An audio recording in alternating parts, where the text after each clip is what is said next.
Okay, so this microphone is plugged into absolutely nothing, and it's covered in cobwebs. Well, it makes me look the slightest more professional, so let's do this anyways. Okay, so I want to start off this video by saying recently I've been really getting into more OSR games and more OSR style of games.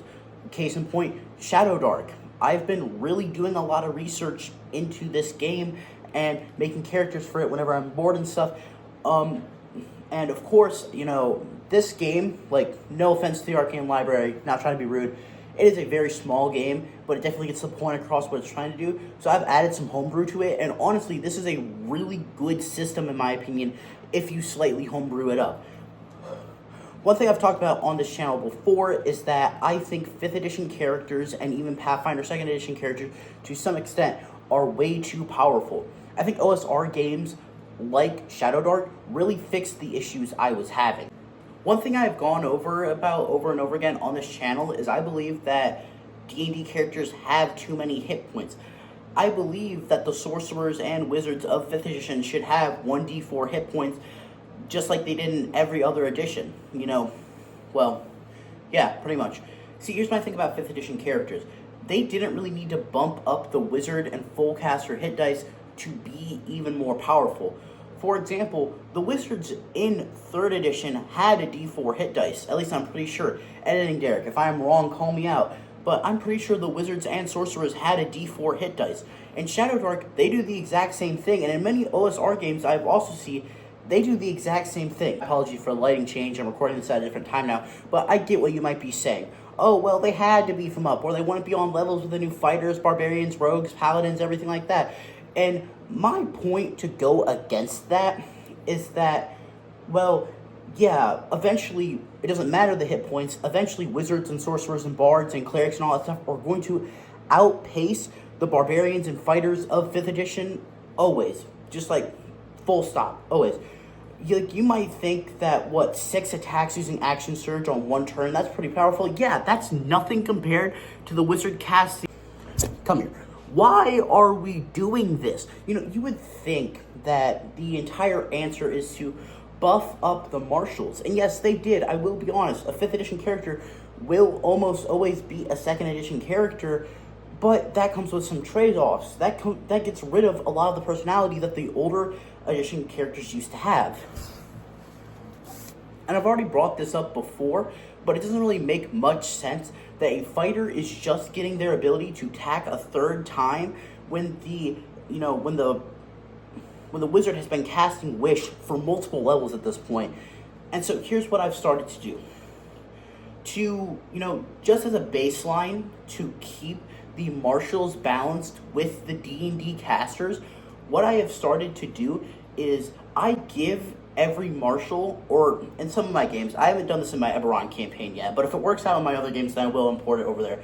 Every marshal character that does not multi-class into a spellcaster will get maneuver dice. They will get the martial adept feat for free, and they will get an additional maneuver every 5 levels. So that means that by the end of the campaign, they will have 5 maneuvers if we reach level 20 with, I don't know the dice yet. I'll probably just give them a martial adept feat at level 1, 5, 10, 15, and 20. So they'll probably just have 5, d6, anything like that. It's just a way to balance it out. And now you might be wondering, oh, Derek, how does this balance with the Battle Master subclass? It really doesn't. I'm just going to be honest. It really doesn't. Now, the fact that I have to completely get rid of the point of a subclass to just balance out the rest of your classes that do not use magic is kind of BS. Also, the fact is that a lot of the full-on martial character classes, in some way or not, can cast spells. For example, with Fighter, you have the Eldritch Knight. With the Rogue, you have the Arcane Trickster. With the Barbarian, you have a crap ton of homebrew options. And, at the same time, you have Wild Magic Barbarian. All of that stuff. Yes, I get it.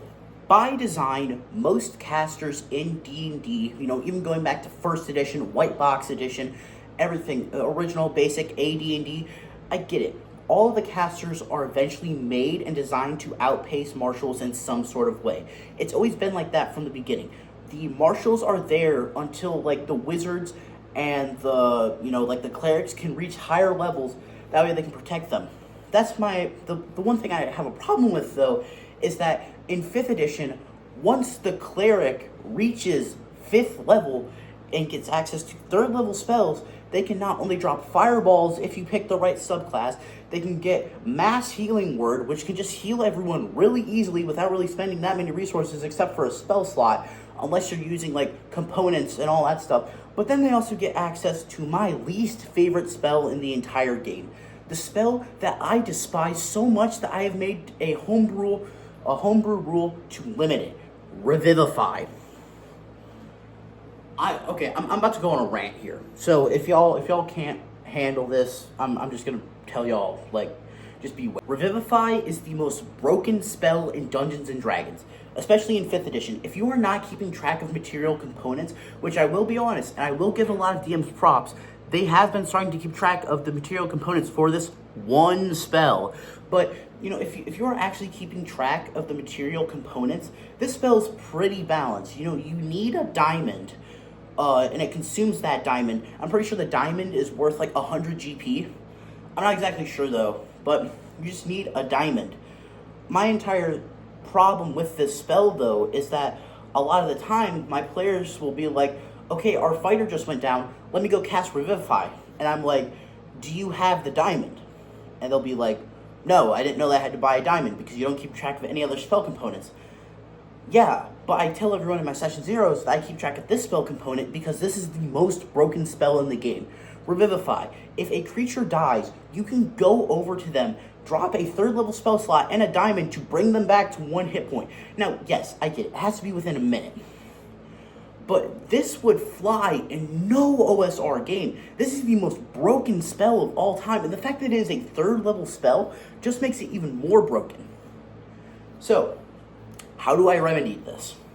Well, during character creation, I tell everyone to flip their character sheets over and write the number of their Constitution modifier on the back of their character sheet. Every time their character is revived by the spell True Resurrection, Reincarnation, like Wish, anytime that they get revived from a revival spell, they tick that modifier on the back of their sheet down by 1. Once they reach 0 and then get revived again, they have to take some sort of new flaw. Now, something I've done before is, this is a very new rule that I have implemented very recently, but just to balance out the spell, I do that. So for example, one of them might be, a character just lost their arm because they just got revived too many times after going down in combat. Okay, cool, that's a completely new quest. Now they have to go spend money and get a new robotic arm. Or maybe like, okay, cool, they died, but their character wants to come back, and so they revivified them, but while they were dead, they had to make a pact with something to get out of being dead. That way the revivify spell would actually go off. And so then you have like a warlock or a paladin there, just something like that. I know that Matthew Mercer from Critical Role has some pretty cool revivify rules, and I've looked into those. It just doesn't really make that much sense for the kind of game that I like to run. But in conclusion, D&D characters and Dungeons and Dragons 5th edition characters are too easy to survive. They have too many hit points and too many resources, and then once they do die, it just doesn't make much sense. You know, it takes away a lot of the stakes because you can just revive a character.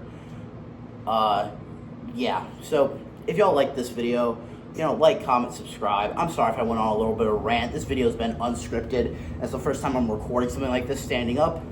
So I will put the question on screen.